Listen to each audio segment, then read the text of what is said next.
Woo! Bars. Bars. Oh my goodness. All right. Kurt Helin, welcome to the show. I'm so happy to get into this conversation with you. What did you think last night? Were you expecting the Warriors to win when you knew Draymond got suspended and then they announced that GP2, probably their second best defender, was going to be out? What were you thinking, Kurt Helin?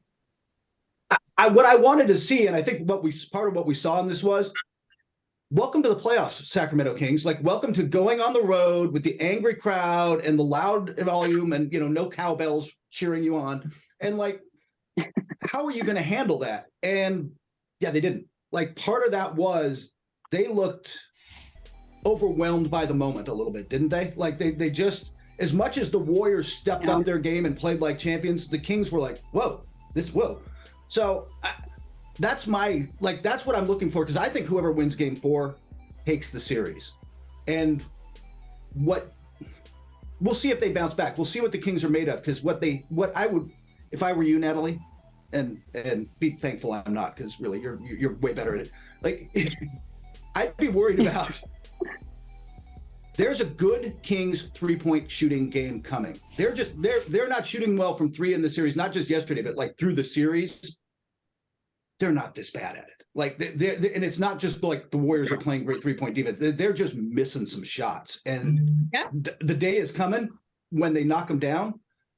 If they do that, if that game is game 4, you're in trouble. If that game's game 5 at home, then I don't know. I think if the Warriors can win tomorrow, they get their mojo back, and it's still, I mean, obviously going at least 6, but like, I think whoever wins tomorrow, is that tomorrow or Sunday? Whatever day game 4 Sunday, is. Sunday.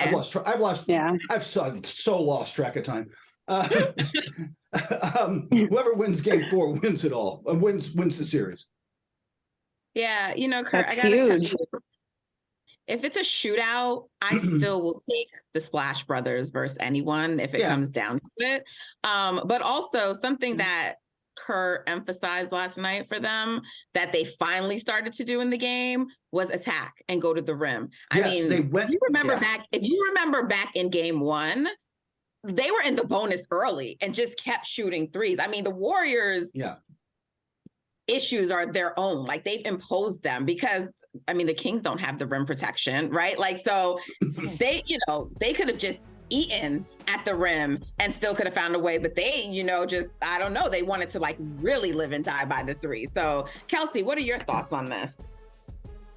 Yeah, well, Kurt, thank you so much for joining us. And I want to go back to that bar that we just heard, Steph Curry drop, because I think there was so much into that. I feel like you could tell they took it personally, right? And we heard talk about how Draymond addressed this team. Obviously, Steph took that like, hey, we didn't feel like he should have been gone. Moody also addressed this. So how do you think his absence helped to motivate and propel this team into the game 3 win? Don't the best players, and I mean not just Steph Curry and the Warriors, but Jordan, good Lord knows, Kobe was the king of creating straw men to get angry about. Like, the security guard didn't smile at him coming into the arena. He was pissed off and going to take it out on somebody, right? Like, good teams find that fuel and motivate themselves. And we saw that. I think that's what we saw. Part of it with the Warriors was like, all right, they love the idea. I mean, how often did they gotten to be the underdog in like the last 4 or 5 years? Like, they finally come out like, everybody's against us. The league's against us. We can, rally around that. So yeah, they took that. And by the way, your point is great. This was the first game they played inside out all series. Like, they got into the paint and then started, rather than shooting over the top of what has been a better than expected Kings defense, like, give them some credit. Yeah. Yes. But they went inside and then went out. And then Looney I'm glad you brought up Looney, because you know what? Oh my God. He gets underrated from the finals last year, doesn't he? Like, he was pushing around a really good Celtics front line too. Kevon Looney was incredible in this game. I mean, I had to record a podcast after the show last night, and I'm like, I really don't know if I want to start Steph or Kevon Looney. I mean, what would they have done without him? All of the second possessions, the diving on the floor, and it was great that he remained out of foul trouble, but I mean, he was tremendous. And in general, I think Kevon Looney is so underrated in like what he brings to this team. He was tremendous. He might be the best liked guy on the team too, like in the locker room, because they appreciate. Remember he had both hips worked on like his first couple seasons. Then he had the whole shoulder clavicle thing. He has come through so much to become a guy who plays. I mean, when he played a full 82 this year, like a guy who plays every night. If you'd said that 3 years ago, you would have got laughed out of the room, right? And the work he's put in to be that guy. Yeah. Oh yeah. Everybody was down on him, and to get back to where he was is, well, the sign of somebody who went to UCLA, I think. Yeah, I love what he said here. Sometimes as a rebounder, you can just get in a zone, kind of like Steph and Clay with threes. He was in his rebounding zone. He was in his rebounding. It was all his for the taking. And, going off of that, I think what we saw in game 3 too, and I think Looney kind of helped to establish this, was a different physicality, right, from this Warriors team. I mean, they wanted the contact. They wanted the Kings to be that. And the Kings obviously just couldn't handle that. So that physicality, how will that help them potentially get the win in game 4? I think the Warriors know what they got to do, right? Yeah. The Warriors blueprint, outside of tweaks, they know what that's the blueprint. They know what they have to do. Yeah. And you got to make the Kings respond. If you're the number 3 seed, if you're really going to advance at some point, you're going to have to win on the road, Kings. Like, I think that's why I think game 4 is less, I didn't even think telling about the Warriors, because, we know who they are. It's going to be telling about the Kings and where this team is right now. Like how do they respond to adversity? Yeah. Outside of playing inside out, the biggest thing was turnovers, right? Like if the Warriors don't commit the number of turnovers they did in the past 2 games, they likely win one of those 2 games at a minimum, and a lot of those turnovers were not like the Kings defense, even though credit to them, they've been better. It was just carelessness, like lack of focus, just, again, them doing it to themselves. And so, if they from this point on can play like that and not commit the turnovers, I think they're in a pretty good position, Kurt. I really do. Yeah.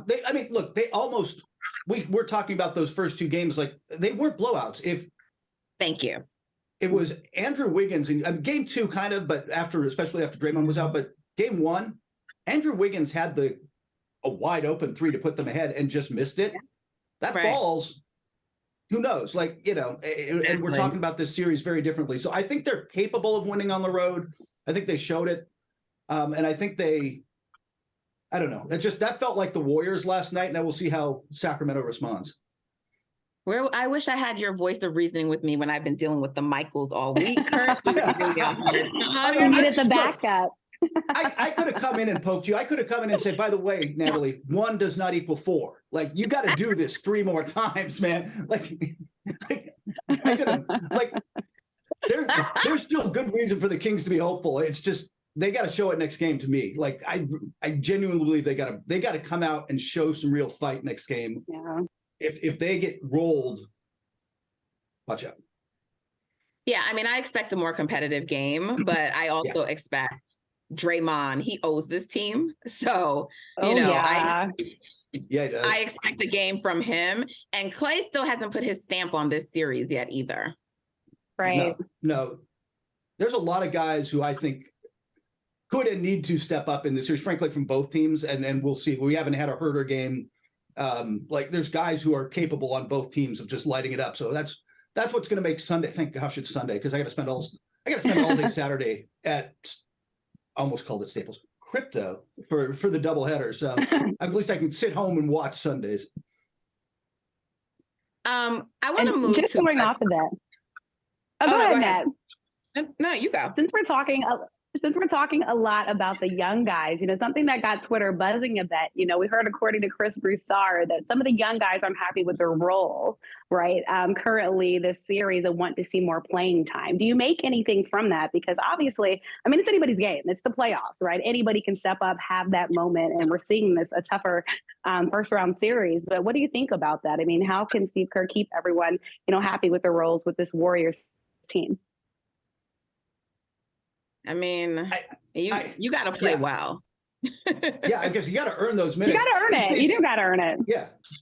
It's also champions. Pat Riley used to call it the disease of me. Like suddenly you're on a championship team. You think you've got a bigger role. You should be doing more. You should have a bigger role. And the Warriors have largely avoided that, partially because I think the way the Spurs did in a lot of ways, just because it starts at the top. Curry is as humble a superstar relative. I mean, you don't get to be that guy unless without some ego, but like as relatively humble and coachable as you're ever going to find a superstar this side of Tim Duncan. And there's a reason that those teams sustained. But if that's starting to creep in, then it's Steve Kerr's job to shut it down and basically just go say that, you want more minutes, Moody? Well, you get more minutes because you earned it. If you want to get more minutes, go get them. Like, take them. Demand them. Yeah, I mean, I wanna talk to you about the Sun series, but you mentioned Moody, and I just want to say, Moody, I'm so proud of him, Kurt, because, to me, I'm a Warriors fan, but I'm also one of the people among many others who've been saying, give Moody playing time, and that was during the regular season, and so I love this quote from him. I've always been a winner. Humbly speaking, I've always been a winner. I like the moment. And I mean, because you're not seeing Anthony Lamb, and that used to really frustrate us. So we were like, give Moody those minutes. And for a season, Kurt, where he really didn't get much playing time, to step up on this stage, I mean, I'm so proud of him. It's huge. Some guys are just comfortable on that spot, right? Like Lamb hasn't necessarily done it and been there before. Moody has. Yes, he has. Well, you were at the Suns game last night. Yes. In LA. And they did get the win. The Suns got the win. But I gotta tell you, from where I'm sitting, one, I was surprised about the Kawhi news. So I did not realize that he had even gotten injured. And so, because they really had a chance to take control of this series. But I'm watching Kurt, and I'm seeing the Suns struggle to beat the Clippers. And I mean, there was a huge free throw disparity, but I'm just saying, I'm seeing them struggle to beat a Clippers team that is missing its top two stars in Kawhi Leonard and Paul George. They're looking like this scary threat that everyone was sort of predicting. They're just not. I'm with you, by the way, on this. I came out of that. I think they're going to win the series. I still believe the Clippers, it was hard pressed to do it if you had Kawhi playing at his peak for 7 games. And obviously they're in a must-win game 4, and Kawhi's a game time decision. And my guess is he plays. But here's the thing with the Clippers. Remember 2 years ago when they were like, oh, it's day to day. We're going to see what happens with his knee. He might be back for this series. They get eliminated and they're like, oh yeah, he tore his ACL. He's out. So anything they say at this point, I just am not believing. I don't buy it. Right. But I'm with you in this sense. They haven't looked championship dominant. Durant's Durant. Booker has been the best player in the series in 45 last night. He is absolutely unbelievable. But oh my God. After that, there is a drop-off. Chris Paul has not looked right. He is missing all his threes, to the point last night where he refused to take corner threes at points. He was not, they were giving it to him and he didn't want to take them. Ayton's Ayton, for good and for better and worse, but I don't know if you get a lot of consistency there. And then Torrey Craig's had knocked down some shots for them and hit a big one last night, but their defense isn't tight. I love Norm Powell. Norm Powell is fierce. 42 points? 42 points? 42 points? Yeah. I'm watching this team in person and not thinking, wow, they scare me. They're not having that impact on me this postseason. And I'm the idiots that picked them to come out of the West. So A lot of people did, though. I mean, Kurt, a lot of us did. And I think that's why some of us are hitting that worry button right now as we watch the series. Because as Matt said, it shouldn't be this hard. Like the Phoenix Suns, Kevin Durant came. He was supposed to be the savior, but yet here we are just barely beating a badgered Clippers team. I mean, so all that to say, is this a team that's championship worthy? Do you think they can clean up enough to hopefully get to that spot to come out of the West? It's funny. I've started trying to differentiate championship worthy and coming out of the West, because I don't think anybody coming out of the West is playing better than Boston or Milwaukee right now. They're going to get smacked around. as currently, with all due respect to your Warriors or whoever it is. Like, I just think it's a different level right now.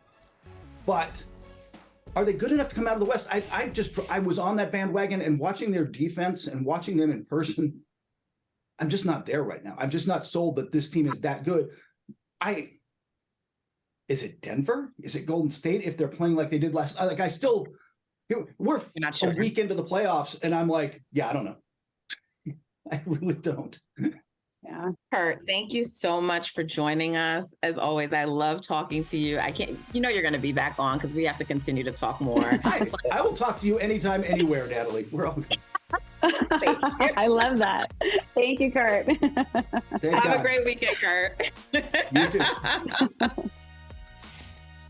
Hey, thank you for watching Brother from Another. If you haven't hit that subscribe button, go ahead and do that now. Don't forget, you can catch us 3 to 4 weekdays on PeacockTV.com and on Sirius XM Channel 85.